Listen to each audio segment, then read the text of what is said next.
In this video, I'm going to talk about how to tell which ads are bringing in your best customers.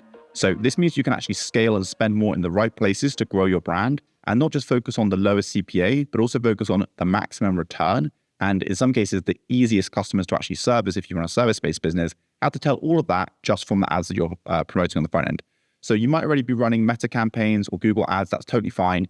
I'm going to talk about how you can actually tell which ads are bringing in your best customers. Now, some of your best customers are either going to be highest LTV if you run like a Shopify e-commerce store. It could be the highest AOV. It could also be the customers if you run like an info product brand or something where you're speaking with people over the phone. It could be the easiest phone conversations or the highest show rates or the highest value customers that come off the back of those ads. Now, it might seem ridiculous that the actual first ad that someone sees, so when they're scrolling on Meta and they just see an ad, that specific advert with all other things kept the same, so the same landing page, same sales process, same everything, same email sequences, everything stays the same, but the actual ad that someone sees at the beginning can influence their LTV or can influence how quickly they close or if they show up on a call, things like that. Now, not every single statistic is going to be influenced by your ads, of course. However, we do see over a lot of testing that the actual ad has a direct correlation with the end outcome, despite all the other parts of the sales funnel being equal. Now, this is really interesting to see, and it's something that we have seen across a range of different businesses. So let's kind of explore this more. Well, it does make sense if you think about it, because the first thing that someone sees is also going to be what attracts the right person. So if you have different types of creative, different types of messaging in your ads, the messaging that attracts one type of customer avatar is going to be different to the messaging that attracts a different type. So if you have two different creatives, one may be attracting lower end, lower quality customers. Your other creative, your other messaging might be attracting higher end, better quality customers. So it's not just about what's getting the cheapest front end sale, because on your store, you might have a range of different products. If it's an e-commerce store, yes, you might have some ads that are producing a low CPA, but that low CPA is on a product where they're not really rebuying. They're not necessarily having a high LTV, and perhaps they're also not having a high AOV. So the average order value is also just one product that's quite low. If you compare that to another campaign you're running, you may see that you have a higher average order value. So the messaging is attracting someone who's going to buy more than one unit or going to shop around on your store. And it might also be attracting people who are then going to buy again and again and again. Now, you can't see this data if you're running really small budgets. So if you're spending very little and you ultimately don't have a lot of customer data, there's no point tracking this stuff. Come back to this at a later point. However, if you have good spend levels and you are promoting, you have a lot of volume, so we have a lot of data that we can actually analyze, that's where we can start seeing this trend analysis, and this is where it actually becomes statistically significant and actually becomes useful and something you'd want to focus on. So I'm going to talk about a couple of different use cases and actually how to start tracking this within your own business. So there's two types of businesses that we do this for.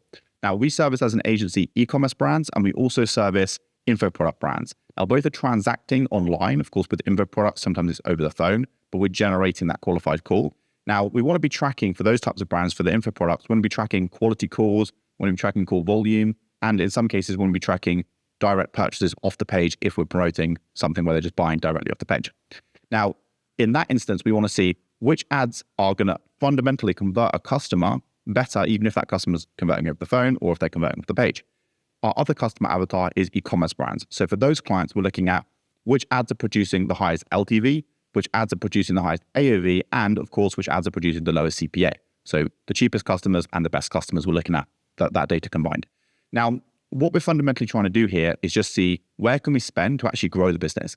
And we want to not get too caught up in just what's getting the cheapest purchases or the cheapest calls. And it's really, really key on the info product side, because if you're generating calls, you can get a lot of false positives, having tons and tons of call volume, but no high quality calls. So your sales team is just absolutely hating it because you're just getting loads of volume, terrible quality, but you think you're doing a great job. You think it's the sales team, and in some cases it could be, but in this instance, it could also not be. It could actually be the fact that you're driving terrible volume and loads of no-shows, loads of financially unqualified people, just not what you want to be doing. So what we want to do is we want to actually look at the correlation between the messaging, the ads, the individual creatives, and of course, the outcomes that are further down the line. So to do that, there's a few strategies I want to go through. Now, the first is just simple UTM tracking. And I came into a business recently and they had none of this set up. They were spending okay budgets around kind of like £300, £400, £500 a day. So the budgets were not too small. It was on the smaller side, but it's not too small. And what we were looking at is, well, how do we actually know? Because they had loads of different creatives, loads of interest targeting, loads of targeting testing, loads of different creative testing. But when I came in, I was thinking, okay, well, what's actually working? Like, what is driving sales? Because they've got good call cost. Call cost was not a problem, but call quality is a problem and was a problem. We were like, okay, well, how can we actually solve that? Well, the thing is, we had no visibility. So I had no idea which ads were producing sales, absolutely none.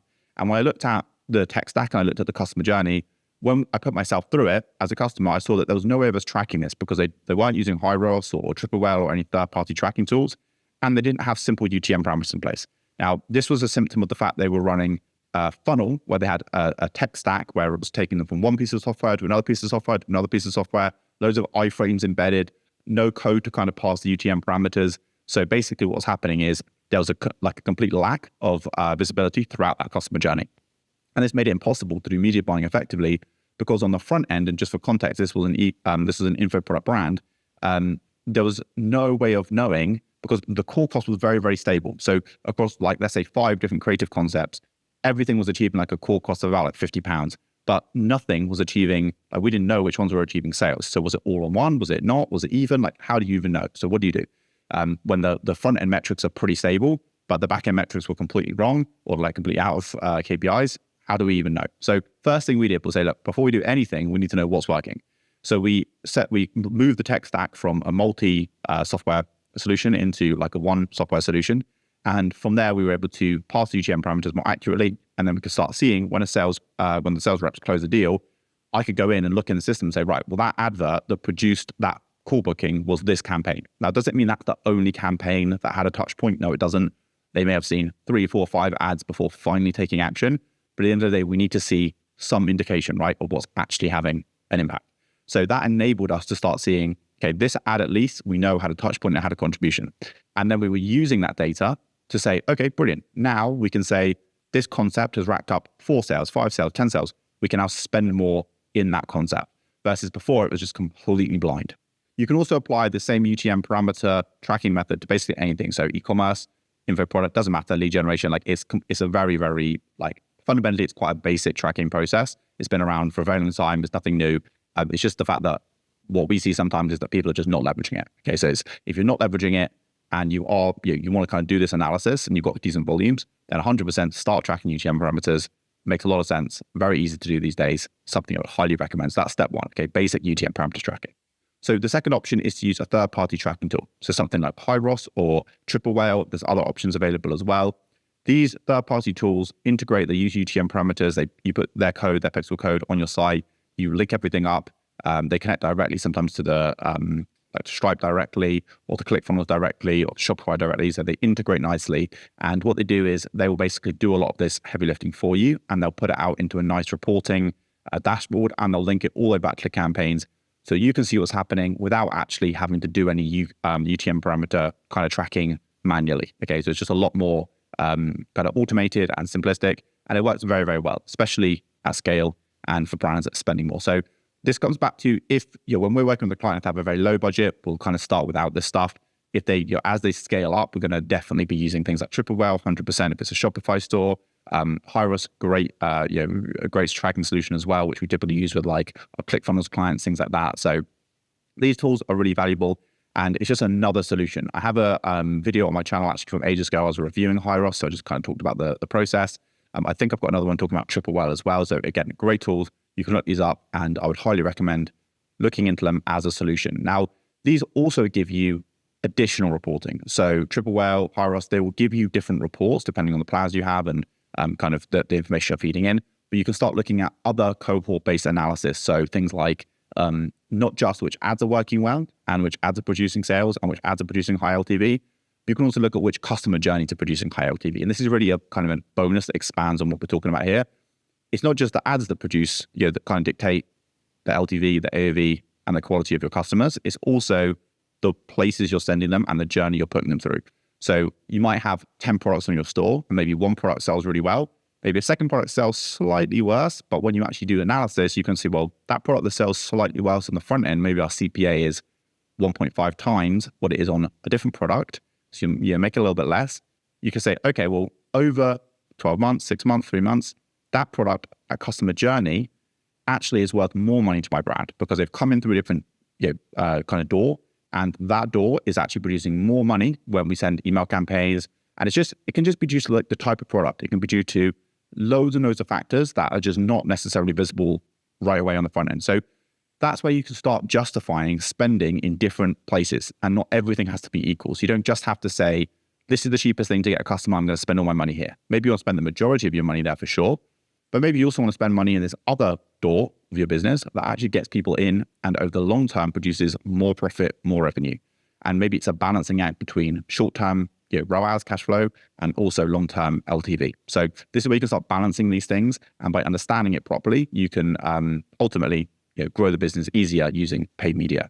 And it also means you can scale more confidently because you're no longer just toggling things off all the time, switching stuff off, thinking, oh my God, it's not working, because actually you just don't have the visibility to see that it is working, just not on the exact same parameters that something else is working. So just a bit more of a kind of comprehensive look at how your business is fundamentally performing using paid media. So third-party tracking tools, great options. I mentioned a couple there that I would recommend and that we use. And like I said, they give you additional tracking and visibility on certain parameters as well, which is really useful. So those are the kind of two solutions that I'd recommend. Just to recap, basically simple UTM tracking and making sure that you have that journey mapped through and that the UTM parameters are actually getting passed all the way through to the end so that the tools you're using to report on them can accurately do that. If your UTM parameters are getting stripped because you've got loads of different, like iframes embedded into different pages, or you're taking people through to loads of different softwares so that they're bouncing around different domains, it's just not working, your UTM parameters will often be stripped. Now you can use other tools and other code that you can insert that will actually like push the UTM parameters through, and that can sometimes be reliable, sometimes not. This is something that you would need to explore. We can definitely help with that sort of stuff if you want, us to come on board and actually build out really good high visibility tracking using the solutions I've mentioned. And the second thing I mentioned was just using a third-party tracking tool. So Triple Whale, Hyros, things like that. Again, really good tools that you can use to ultimately track this customer journey, track the metrics that we're talking about, and then confidently grow the brand. So look, if you want help with any of this stuff, we work with info product brands, we work with e-commerce brands, full-scale paid media solutions. So the creative, the copy, things like the analysis, the tracking, all of that good stuff. We help these brands grow and scale. So if you're interested in us supporting you, click the link in the description. You can book a call with me. We can see if we're a good fit. If you just need help on some of the small elements that I've been mentioning, the tracking specifically, like I've been talking about in this video, again, we can come on board and really help with that, give you visibility that you need to actually confidently spend and confidently scale. If it's something that your current agency is not doing, I would highly recommend reaching out to us so that we can actually help you get the stuff in place so it gives you the confidence that you need. But anyway, thanks for watching the video. Please like and subscribe, and I'll see you in the next one. Thanks.